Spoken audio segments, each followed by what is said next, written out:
Part 1. My girlfriend demanded a $15,000 engagement ring to feel classy and to believe my love for her was real. I'm Vince, 28 years old, and I've been with Bianca, 26, for about 3 years. 2 months ago, I proposed to her with what I genuinely believed was a beautiful ring. I spent $3,000 on it, which for me is a serious amount of money. I work at a mid-sized firm and make a decent living, but I'm still paying off student loans, and I've been trying to save for a down payment on a house. I figured that would be more important for our future together than spending everything I had on a piece of jewelry. The ring is really nice, a 1-carat diamond with VS2 clarity set in white gold. I didn't just grab the first thing I saw. I did research. I visited multiple jewelers. I even brought my sister along for a second opinion. Everyone I showed it to said it was a lovely ring and that Bianca would love it. The jeweler assured me it was a quality stone in a timeless setting.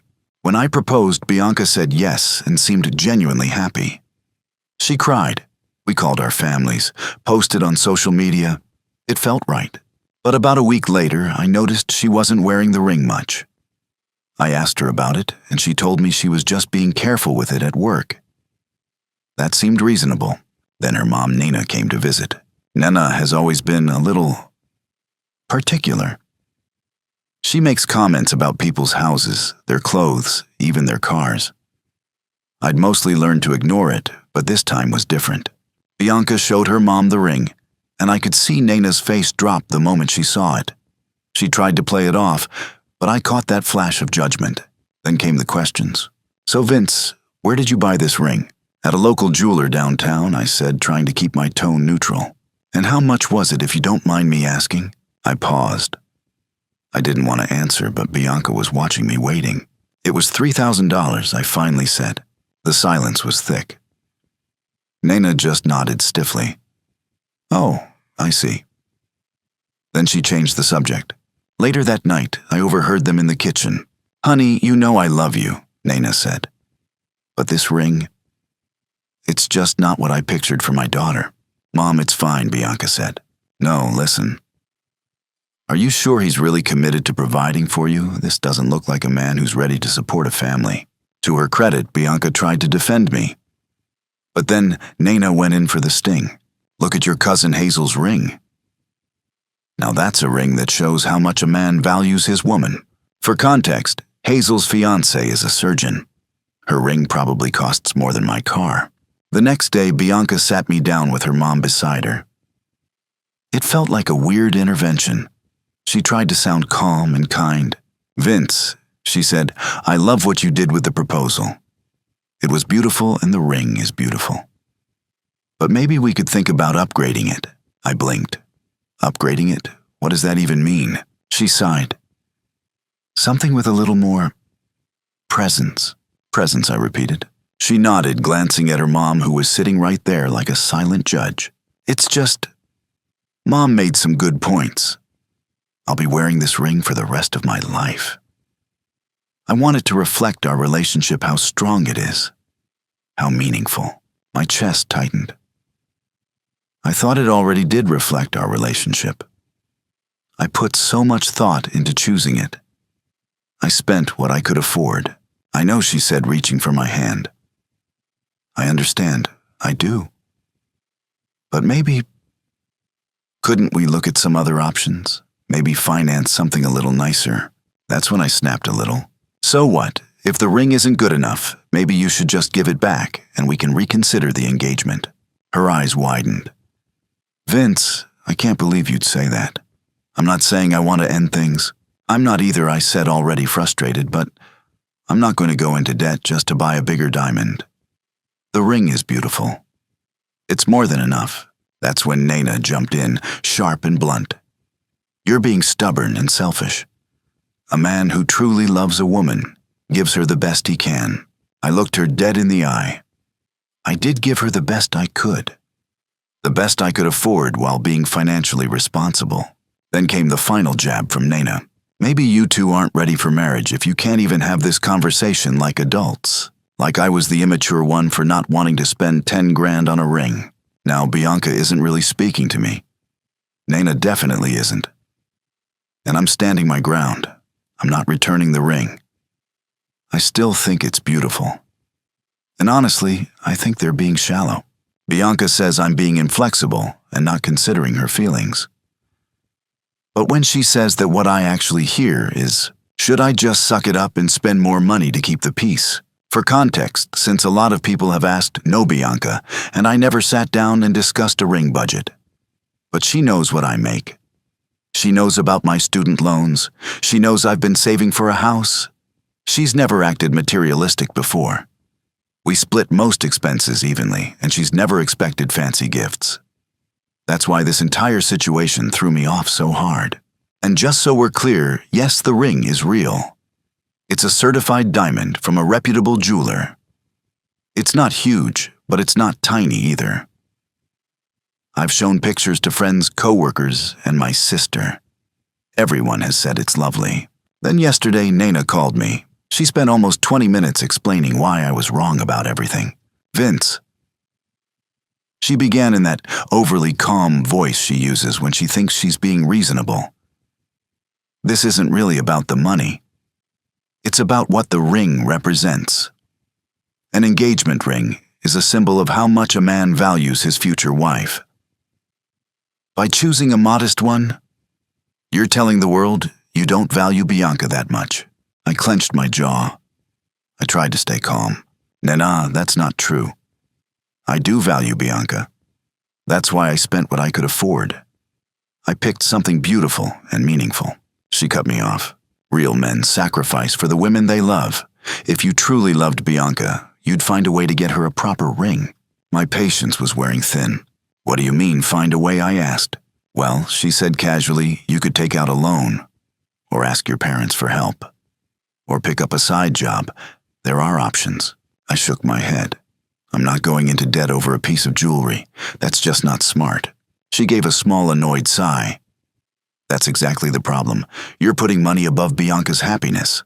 Then she hit me with something that felt like a punch in the stomach. Do you know Bianca's been crying herself to sleep because she's embarrassed to show her friends the ring she's been making excuses to avoid her friend group? Her confidence is gone. And you're being cruel by refusing to fix it. That stopped me cold. If that was even half true, it broke my heart. Before I could respond, she twisted the knife again. Maybe Bianca settled for you, Vince. Maybe she deserves someone who would move heaven and earth to make her happy. I finally told her she was out of line. Nana, with all due respect, this is something Bianca and I need to work out. I don't think it's appropriate for you to insert yourself like this. She didn't back down. As her mother, I have every right to advocate for her happiness. And if you can't step up, maybe you should think about whether you're really ready to be a husband. I hung up feeling rattled. I called Bianca. I tried to keep my voice level. Bianca, I just talked to your mom. Is it true you're embarrassed by the ring? There was a long pause, then a sigh. Yeah, a little. My heart sank. Why didn't you tell me directly? I tried, she said softly. But you got so defensive. I didn't want to make it worse. I love you, Vince. I don't want to seem ungrateful. I just wish we could find a compromise. A compromise, I asked. Like what? Maybe we could trade in the ring toward a bigger one. Finance the difference. She sent me some links while we were talking. Every ring was between $8,000 and $12,000. I felt sick. Bianca, I'm not comfortable financing a luxury purchase like that. We're supposed to be saving for a wedding, for a house. She hesitated, then said, those things can wait. But an engagement ring is forever, and now we're stuck. She's not wearing my ring anymore, at all. Which makes me feel horrible, and I keep wondering, is this just the beginning? If she's unhappy with a $3,000 ring, what happens later when she wants other expensive things? Where does this stop? But then there's this other voice in my head, the part that loves her asking, am I being too rigid? Should I just make her happy? I feel completely lost. We tried to smooth things over. We agreed to pause the ring conversation for a week and just focus on spending time together. She promised to wear the ring again and said we'd work together on a solution. But yesterday something happened that sent me over the edge. My buddy Adam works in the same office building as Bianca. They don't work together, but they cross paths in the lobby and sometimes grab coffee. He texted me out of nowhere. "Hey, did Bianca get a new engagement ring? The one she's wearing looks different." I was confused. "What do you mean?" He said it just looks bigger, shinier, nicer, I guess. When Bianca got home that night, I waited until after dinner. "How was your day?" I asked casually. She barely looked up from her phone. "Fine." "Adam saw you at the coffee shop," I said. Her head lifted slightly. "Oh, cool." He asked if you got a new engagement ring. She froze for half a second, then forced a smile. "Of course not. I'm wearing your ring. Can I see it?" There was a long pause. Then she got up, walked to her purse, and pulled out the ring. Not from her hand, but from her bag. "Bianca," I said, stunned. "Why is the ring in your purse?" She sighed like I was the one making things difficult. "Okay, look. I've been wearing Maya's ring during the day." I just stared at her. "You've been what?" "Maya let me borrow her old engagement ring," she said like it was no big deal. She upgraded a while ago and still had the original. I could feel something break inside me. "So you're wearing her ring during the day? And mine when you get home?" She nodded. "Yeah, I just feel more confident with hers on." "Why?" I asked.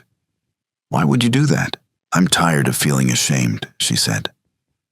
"At work, when people ask about the ring, I feel like I have to explain it. With Maya's ring, I feel proud." That cut deep. "Do you know how much that hurts? It feels like you're lying to everyone. And to me, I'm not lying," she insisted. "I'm just managing things until we figure out a solution." "Managing," I repeated.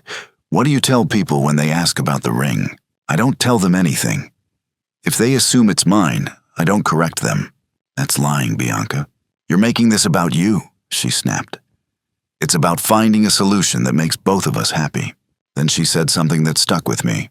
"It's not like I'm hurting anyone. Maya's ring just looks more like what people expect." I kept my voice steady. "What does that mean?" She hesitated. "It just looks more serious. Like we're really committed." I felt like I'd been punched. "So when people see the ring I gave you, they don't think we're serious." She winced.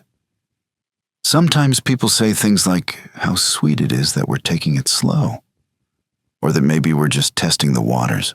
That hit me hard. It wasn't just about the ring anymore. She wasn't just embarrassed by the diamond. She was embarrassed by what it represented. That night we had a huge fight.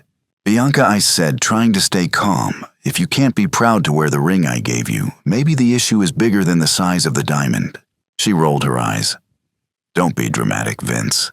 This is about social expectations. I just want to feel confident." "Confident," I snapped. "You're wearing someone else's ring and letting people believe it's from me. How is that anything but dishonest?" "You're twisting this into something it's not," she said, raising her voice. "I love you. I want to marry you. I just want to feel good about my ring. That's not a crime." The conversation ended without a resolution. Her ring, the one I gave her, is still sitting untouched in her jewelry box. Every morning, I see it when I get dressed. It makes me feel like garbage, like I don't measure up. And I keep asking myself, is she ashamed of me? Of us? Thank you for listening to today's stories. Part 2 will be updated soon. If you enjoyed listening, please like and subscribe if you haven't done so already. Also, leave a comment below to share your thoughts on what happened. Take care.